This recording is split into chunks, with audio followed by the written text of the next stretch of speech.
Hi folks, Joel Schultz here. I am pastor at New Hope Community Church, and I just wanted to have the opportunity to extend an invitation for you to come join us on Sunday mornings.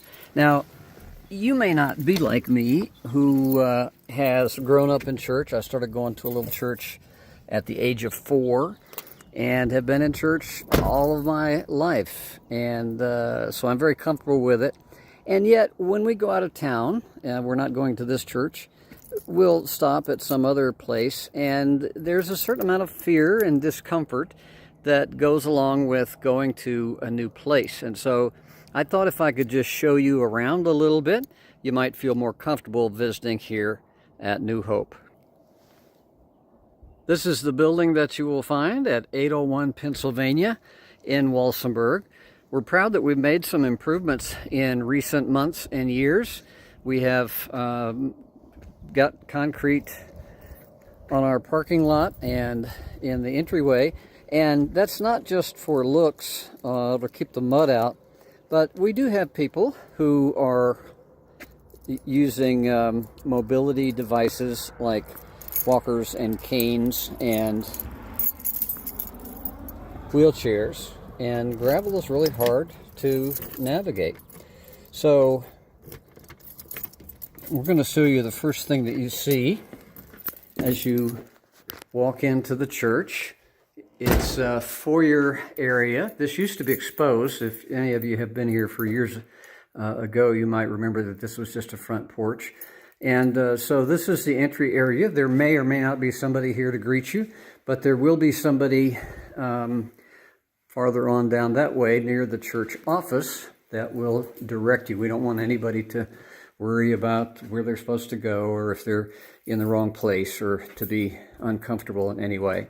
We don't have an elevator. We have fellowship downstairs. That's at 9 o'clock every Sunday morning, donuts and coffee and whatever anybody might bring. We have a big breakfast on the last Sunday of the month, which is also our Communion Sunday.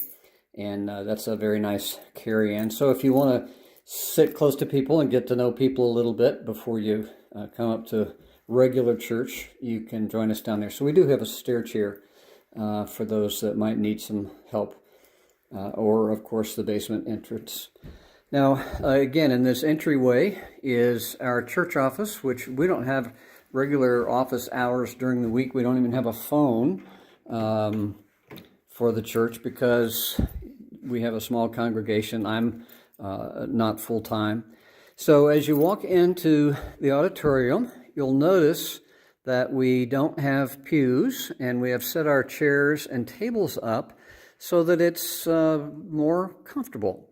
So people can put their notes on a table, hard surface, and people can kind of look at each other and relate to each other. I just got to thinking after I first started here, this was by the way, our church was built, I think, in 1959 or the very early 1960s, so the church is actually a little bit younger than I am. But of course, we had the traditional setup with piano and organ and the elevated stage, and the pulpit was here, and then we had an area for the choir back there, and then we have the baptistry. So we're down to a piano. My wife is the accompanist, and she does a wonderful job, many years of experience and training. And but I decided that I didn't need to be elevated in the focus of all the attention on Sunday morning. We have newly added ADA restroom, so that's been something we've worked on to try to bring comfort to folks. And so we moved everything to face this way, and that got people closer together. And then we added the tables instead of just sitting in rows. So we're very fellowship oriented, I'd like to say. And this is what serves as the speaker's point of communication. And you can see I'm fairly close to everybody when I speak. We also have a recording device, which is not what I'm using right now, but we have a camera to record the messages for YouTube. You can Google Joel Schultz, S-H-U-L-T-S, on YouTube and find the sermon series if you want to see what I sound like. So we're not high on ceremony here. We do have a few things that are pretty routine, so it's reasonably predictable. Get back to my view here. So my teaching style is a teaching style. So I'm not loud. I don't pound on the pulpit, except on a few occasions when I might get a little roused up. And my style is I'm going to go through the Bible book by book, verse by verse, most of the time. Sometimes we have thematic messages, but most of the time it's Bible study, and we try to increase our biblical literacy as a congregation. Very proud of our folks in that many of them are independent studiers of the Bible. We've encouraged that a lot. We have Wednesday night Bible study downstairs at, I think fellowship is 5:30, and then the Bible study starts at 6, so we encourage you to do that. We also have a children's program. We actually have a person on staff to be our children's ministry director, and so that's available. I also lead a youth Bible study on Sunday afternoons off campus, and so we are trying to reach folks of different ages. So when you come in, there will sometimes be some music playing. Cheryl, my wife, will be playing a prelude. And there'll be a lot of visiting, a lot of talking, a lot of welcoming. So you won't be able to slip into a back pew unnoticed. We will greet you, and you'll feel very much welcomed. We also have, for first-time visitors, we have some gifts that we'd like you to have.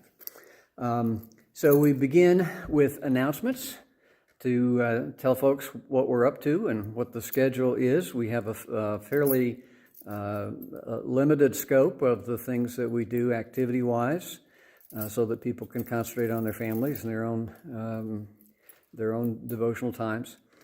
Then we have a prayer time. Now, what we don't do is the typical ceremonial prayer, blah, blah, blah.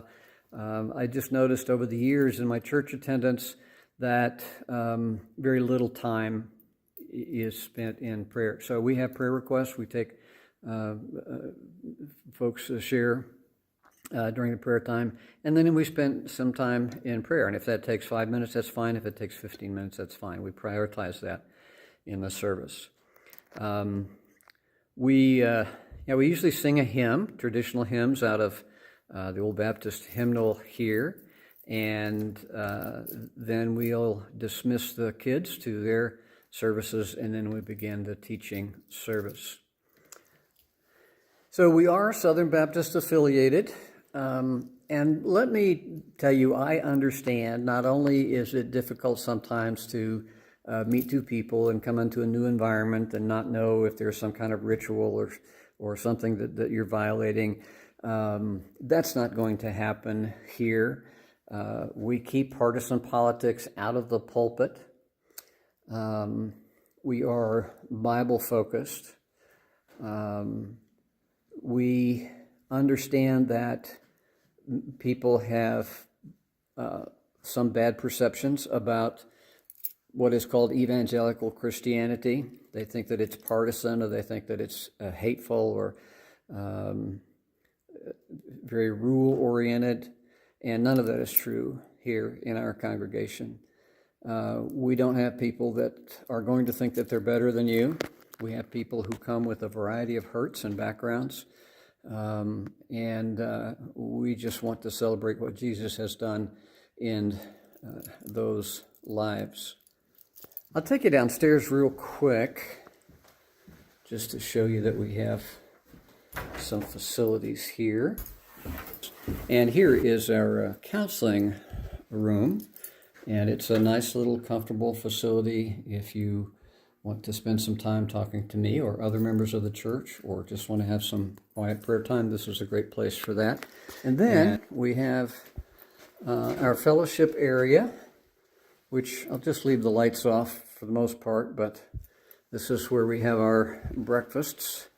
And then over here, right across the hall, is our children's area. and we have great programming for kids.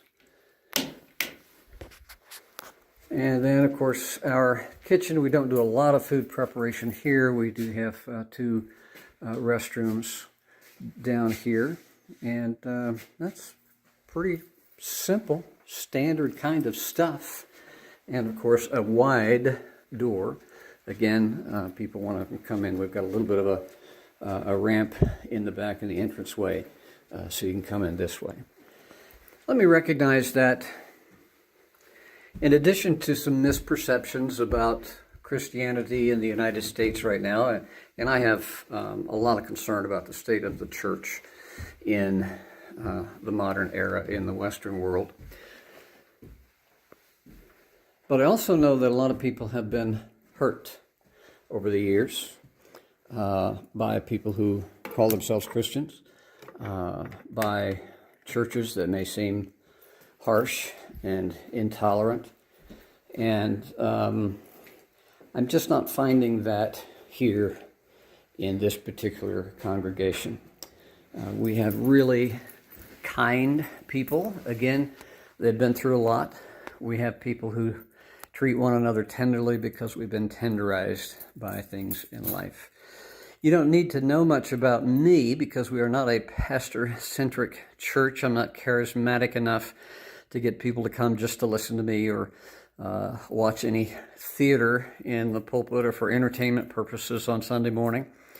My background is, as I've said, I've grown up in church. I've had several leadership positions in church, deacon, and occasionally I have filled the pulpit or done interim work in the church, taught Sunday school, lots of things that a layman in the church world will do over time. But my academic background is in education and criminal justice, and my career path has been in criminal justice, both teaching and being in law enforcement and law enforcement leadership. So with that in mind, I realize that I have to be very careful about studying and having good preparation, and I try to be thoroughly prepared when I get in front of folks, because the Bible says that if you're going to teach, you're going to be held to some accountability. So with that, again, I want to invite you at 10 o'clock on Sunday morning, and 9 o'clock if you want to come for free coffee and donuts. And if you've got little ones, they are super welcome, and we'll have a place for them. And if you have a teenager in the family, we'd be glad to have them come to our youth Bible study on Sunday afternoon. And that's held downtown, and we'll give you the information about if you need it. Again, my name is Joel Schultz, and the email address for the church is kind of a long one, but it's newhopeofwalsenburg@gmail.com. So come see us.